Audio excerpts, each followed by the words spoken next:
안녕하세요. 오늘도 방문해 주셔서 진심으로 고맙습니다.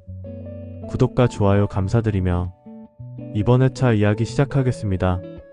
병원 복도는 긴장감으로 가득 차 있었습니다. 홀로 진통을 겪으며 응급분만을 한 맹공이는 결국 건강한 아기를 출산했지만 분만 과정에서 심각한 과다출혈을 겪으며 의식을 잃고 말았습니다.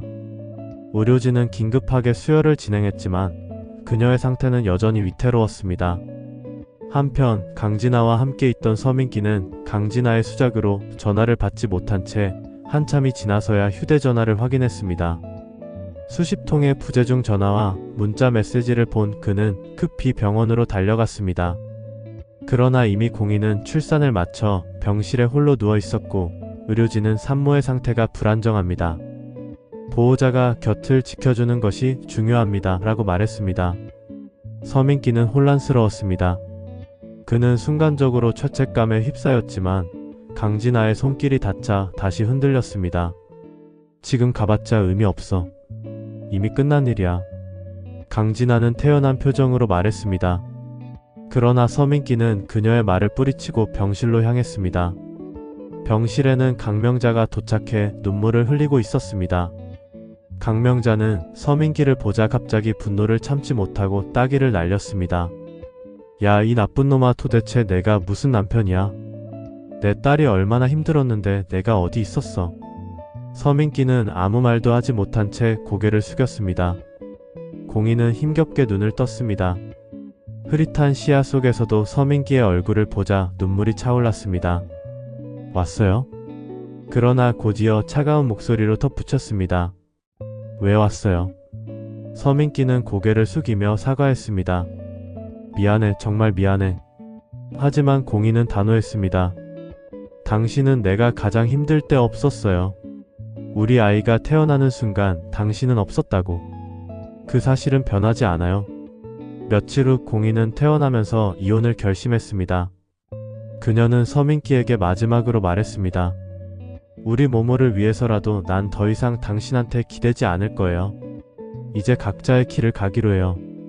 그러나 서민기는 쉽사리 이혼에 동의하지 않았습니다. 그는 공희를 다시 붙잡으려 했지만 공희는 이미 단호한 결정을 내린 상태였습니다. 그런 와중에도 강진아는 계속해서 서민기의 곁을 맴돌았고 공희는 서민기와 강진아의 관계를 더욱 분명하게 깨닫게 되었습니다. 시간이 흐르면서 공희는 홀로 아이를 키우며 새로운 삶을 준비했습니다. 그녀는 직장에 복귀하며 자신의 커리어를 지켜나갔고 주변의 응원을 받으며 점점 더 강해졌습니다. 한편 서민기는 공희를 떠나보낸 후에도 후회를 거듭하며 점점 무너져갔습니다. 강진아는 서민기의 불안한 상태를 이용해 더욱 그를 자신의 편으로 끌어들이려 했습니다. 그녀는 서민기에게 공희가 떠나간 건 내 탓이 아니야. 그녀는 이미 마음을 정리한 거야. 너도 이제 새 출발을 해야 해라며 부추겼습니다. 하지만 서민기의 마음속에는 공희와 모모에 대한 미련이 여전히 남아 있었습니다. 그러던 어느 날 공희는 회사에서 중요한 프로젝트를 맡게 되었고 직장 내에서 새로운 인연을 만나게 되었습니다. 신입 임원인 정윤호가 그녀에게 호감을 보이며 다가왔습니다. 사실 윤호는 구단수가 맹공희를 보호하기 위해 의도적으로 입사시킨 구단수의 측근이었습니다. 그는 구단수에게 요청받은 대로 맹공희를 적극적으로 도왔습니다. 이를 모르는 공희는 다소 부담스러웠지만 윤호의 따뜻한 배려에 조금씩 마음을 열어갔습니다. 서민기는 이 사실을 알고 점점 초조해졌습니다. 그는 공희를 다시 붙잡기 위해 적극적으로 움직이기 시작했습니다. 하지만 공희는 더 이상 서민기의 감정에 흔들리지 않았습니다. 그녀는 난 이제 나 자신을 위해 살 거야. 그리고 모모를 위해서도. 라고 단호하게 말했습니다. 그러나 강진아는 쉽게 포기하지 않았습니다. 그녀는 공희를 궁지에 몰아넣기 위해 비열한 계략을 세웠습니다. 공희의 회사에 허위 소문을 퍼뜨리고 그녀의 프로젝트에 대한 악의적인 정보를 유포하는 등 그녀를 위기에 빠뜨리려 했습니다. 공희는 예상치 못한 어려움 속에서도 강한 의지로 맞섰고 그녀를 돕기 위해 윤호와 동료들이 나섰습니다. 서민기는 강진아의 계략을 알게 되자 충격을 받았습니다. 그는 그녀와의 관계를 끊으려 했지만 강진아는 이미 돌이킬 수 없는 실수를 저지른 상태였습니다.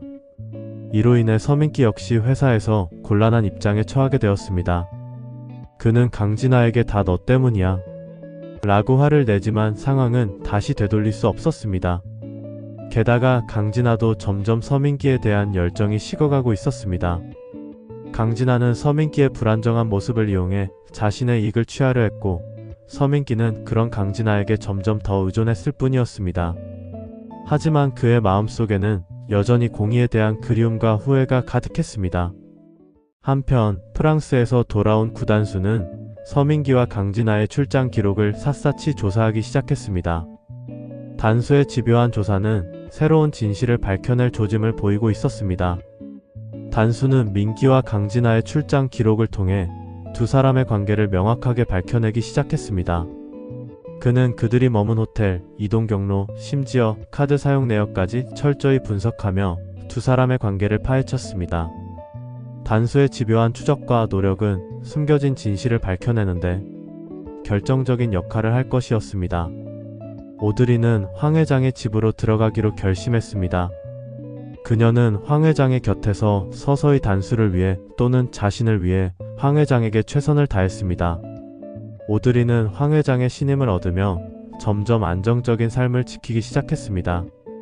그녀는 황 회장의 건강을 챙기고 단수를 돕는 등 다양한 방법으로 황 회장의 마음을 사로잡았습니다. 그녀의 진정성 있는 조용한 움직임 속에 커다란 변화가 예고되고 있었습니다. 한편 짐을 싸들고 친정으로 돌아온 공희는 가족들 앞에서 충격적인 선언을 했습니다. 공희의 친정집은 순식간에 격렬한 감정의 소용돌이에 휩싸였습니다. 강명자는 딸의 결연한 눈빛에서 이전과는 다른 강인함을 느꼈고 맹경태 역시 딸의 결심을 존중하며 지지했습니다. 하지만 맹공부와 어몽단 등 가족들은 갑작스러운 맹공희의 변화에 혼란스러워하며 걱정스러웠습니다. 공희의 충격적인 선언은 단순한 이혼 발표를 넘어 그녀의 삶 전체를 송두리째 뒤바꿀 중요한 결정이었습니다. 그녀의 말 한마디에 집안이 술렁였고 또다시 바람이 몰아치는 듯한 격변이 시작되었습니다. 공희의 선언이 그녀의 삶뿐만 아니라 주변 사람들의 운명까지 뒤흔들 조짐을 보이면서 이들의 이야기가 어떤 방향으로 흘러갈지 궁금증을 자아내고 있습니다. 구단수의 서민기를 향한 집요한 추적이 밝혀낼 진실은 무엇일까요? 그리고 과연 맹공희의 충격적인 선언은 무엇이며 그로 인한 파장은 또 어떻게 돌변할까요? 점점 더 흥미진진한 전개가 예상되는 반전의 반전 1일 드라마 결혼하자 맹꽁아의 후반전 이야기. 앞으로도 많은 시청 바랍니다. 이상으로 이번 회차 예상 스토리를 마치겠습니다. 다음 회차도 구독과 좋아요 시청 부탁드립니다. 다시 한번 감사드립니다.